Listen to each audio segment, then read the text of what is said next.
The future of Fallout. Not very bright, but definitely very gay, which is not a good thing at all. People are growing impatient, and Xbox, who now owns Fallout, had some interesting comments on the future of Fallout games, in particular why they thought not having a Fallout game ready for the TV show was actually really good. So I want to get into that, but also behind That is cope. If they would have had a game to go with the TV show, they would have loved that. Now they're trying to most likely get a game going about the time when the second season of the TV show launches. They would have loved to have a game ready when the show dropped.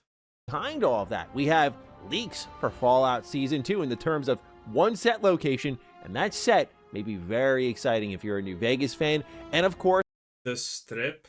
I mean, if you're a New Vegas fan, any location is exciting.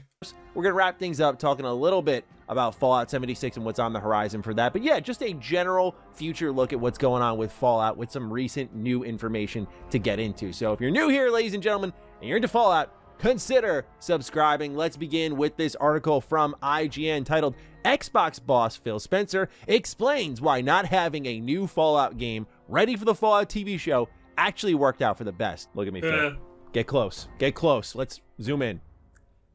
Kiss him. Kiss him. You want to. Everyone knows. There is no such thing on this planet as having a Fallout game not existing being a good thing.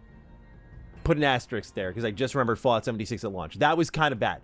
But otherwise, Fallout 76 still is absolute trash. Do not believe any of the lies you hear about 76 being a good game. It's not. It never will be, and everyone who says it is stupid. it is always a good thing, damn it. All right, let's actually get into it for real.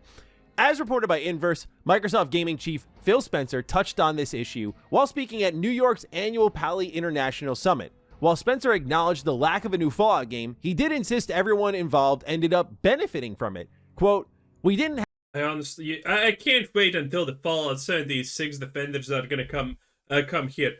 Because there's no winning with them. They're always gonna find some reason why your argumentation that Fallout 76 is bad is not true. For example, oh, you didn't even play Fallout 76. I have like 40 hours on Steam in Fallout 76, okay? And that's before, and I played it before it was on Steam. So there's a lot more in there. Oh, well, do you play it correctly if they actually hear you talk about the play? What do you mean correctly? It's a Fallout game. I just go wherever I want and do whatever I want and it was boring. Well, no, you're not playing it correctly. The Fallout 76 fanboys are always gonna have an excuse why you thinking Fallout 76 is not good is just you need to play more, okay? We're literally going back to the, Starfield becomes good after New Game Plus 275 and 3 billion hours into the game. It gets really good, which is super cool. have a new game lined up for the launch," Spencer said. "I actually think that gave us some creative liberty that we wouldn't have been able to have if we tried to coordinate production of two very different creative processes to land at the same time," end quote. Of course, a brand new Fallout game is coming down the pipeline, with Bethesda development chief Todd Howard confirming Fallout 5 is the long-term plan. But Phil says here, quote, "The play is much more long-term than trying to drive out some gift buying," end quote, Spencer said. Potentially after the Elder Scrolls 6 comes out. Dude, when the Elder Scrolls 6 comes out, Bethesda is gonna be sold for goddamn spare parts by Microsoft, because even $5 is way too much for this shit company at this point, and they paid 8 goddamn billion, okay? Dude, Fallout 5 is never happening. Fallout 5 is literally never happening, because Elder Scrolls 6 is gonna put Bethesda out on the street, okay? Elder Scrolls 6 is gonna be horrible, because it's the same people who ruined every other game that you wanted to like from Bethesda, and the same people are in charge of this. Trying to drive out some gift buying, end quote, Spencer said. For other Fallout games in the future, you know, obviously I can't talk about those right now, but I would say sort of rushing through them, or we need to get that stuff out that is different than the work we're doing in 76. We don't feel like we need to rush any of that, he said. The Fallout TV show fills a certain niche in the terms of the franchise and storytelling. So there's a lot here. Opening statement number one is supporting what Todd Howard's been saying and supporting the rumors that there are multiple Fallout games in production. I can't talk about those, so if I'm to overanalyze that sentence, those multiple Fallout games. What can they be? We've talked about this endlessly, so I'll keep it brief. It's the Fallout remasters, and what's interesting, though, that is... Oh, yay, a remaster of Fallout 3. Who no one wants, because Fallout 3 is shit. Everyone wants a remaster of one thing, and that is New Vegas, obviously. But Todd Howard will be fucking dead and spinning in his grave before he admits that New Vegas is the best Fallout. New that I want to talk about is actually how they're thinking about justifying a new Fallout game not being ready for the TV show. I think there's two lines of thought here. One, they'll never say, which is, we didn't know the Fallout TV show was going to go over this well. And I think you, myself, and most people who are looking on the outside were feeling optimistic at best. I don't want to speak for everybody, but for me, as a massive Fallout fan, I did not expect one of my favorite ever Fallout stories to be in a TV show. Ever, right? Like, Fallout is a hardcore role-playing game series, and it's about me being at the center of that and making some choices and watching them play out at its base value, right? And to see that a TV show removed a lot of those elements and still felt extremely Fallout and told a great story, I think there's a chance that Bethesda... I mean, did it tell a great story? We have talked about this a lot. The Fallout TV show is not good, okay? It's aggressively mid. Kilter Films and so on, Amazon may not have known just how much gold they were sitting on here when they released it and people ate it up and loved it. So I think that's I think season 2 is going to be a disaster because, again, you're no longer going to have Lucy as a good character. And Lucy was literally... The goal was also obviously awesome, but Lucy was the best thing about the first season by a goddamn fucking landslide, even when compared to the goal. Now, Walter Goggins was great in every way.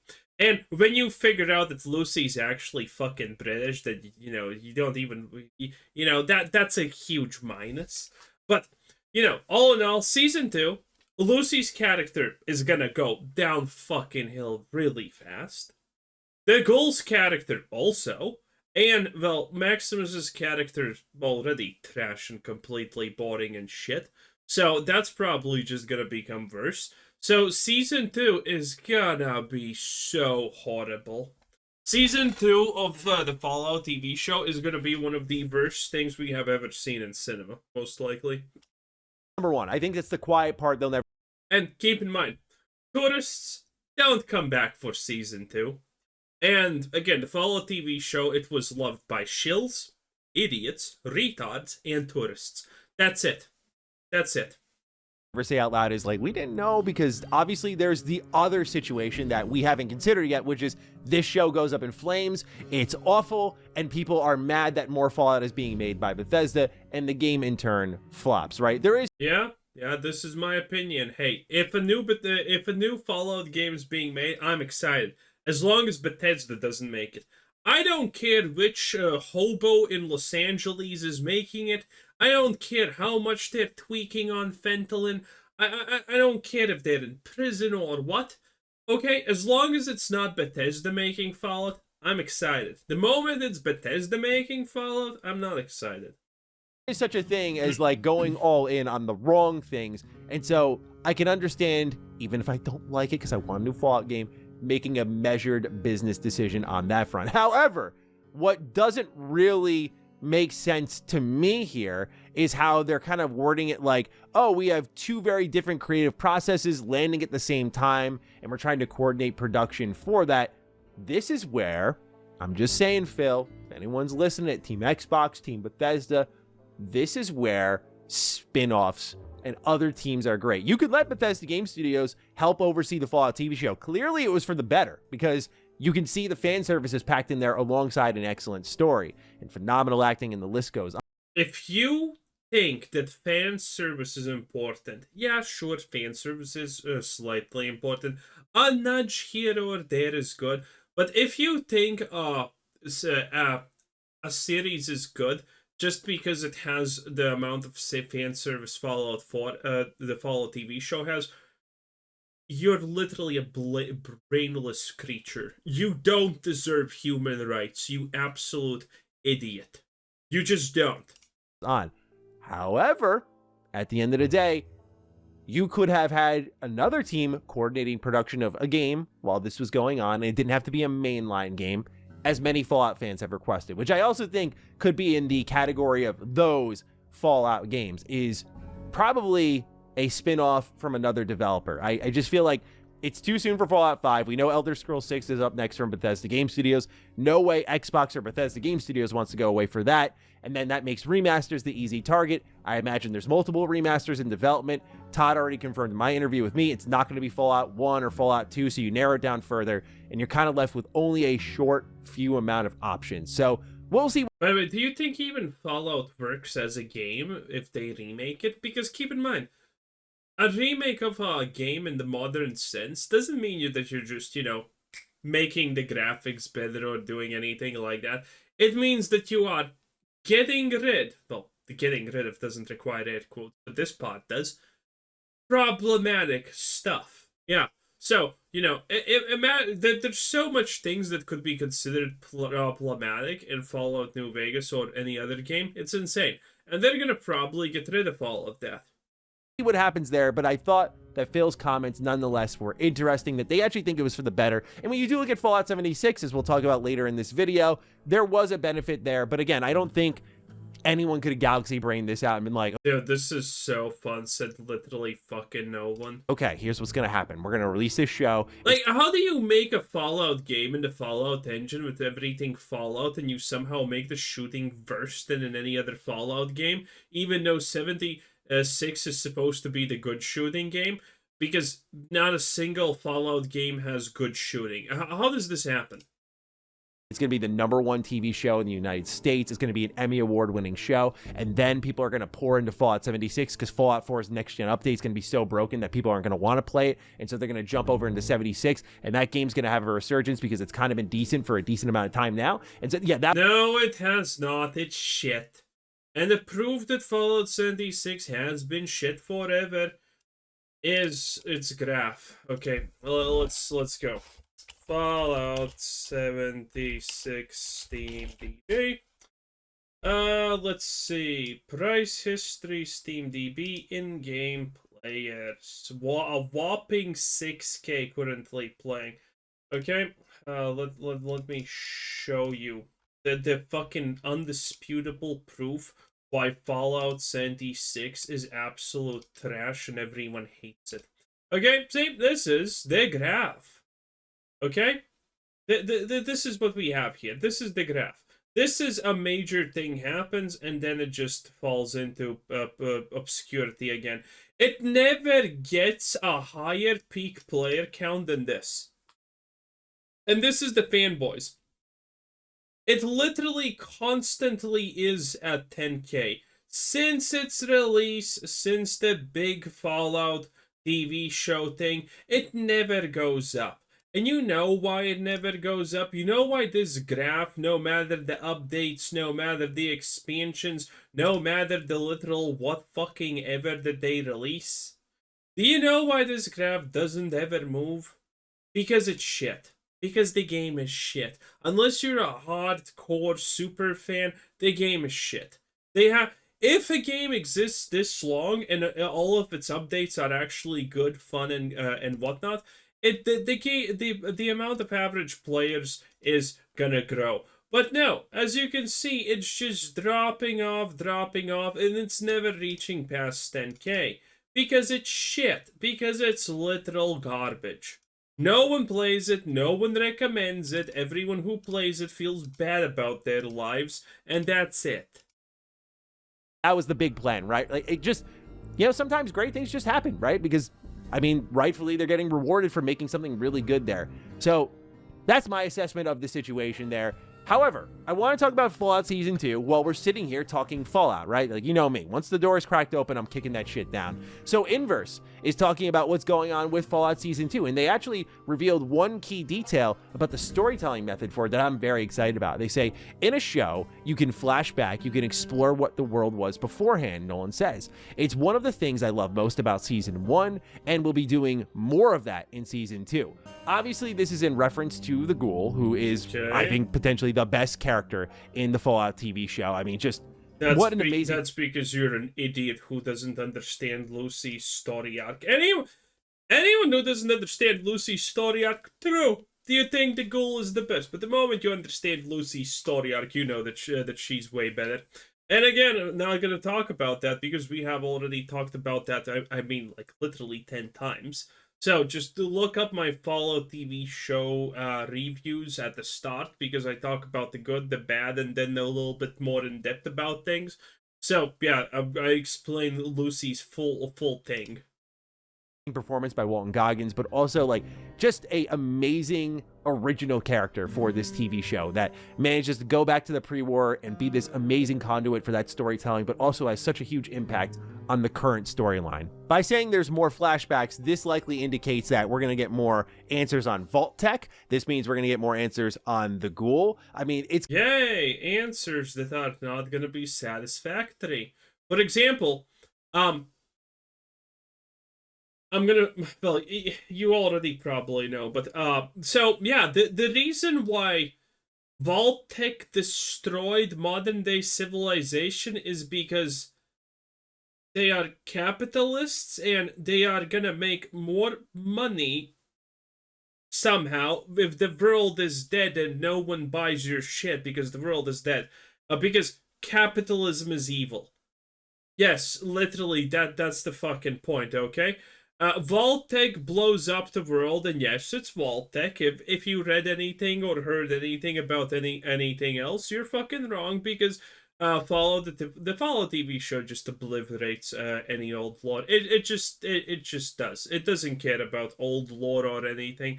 It will destroy everything it can, and it does. So yeah, Vault-Tec started the war because capitalism is evil, and everyone is gonna make more money if the world doesn't exist anymore. Not even making that shit up. It's that retarded. The plot's gonna explode from here, man. There was still some really great questions left hanging in Season 1 that, upon answering them in Season 2, can really put a bow on some things. Did Vault-Tec start the war, right? Like, that's one of the big questions that we were left with.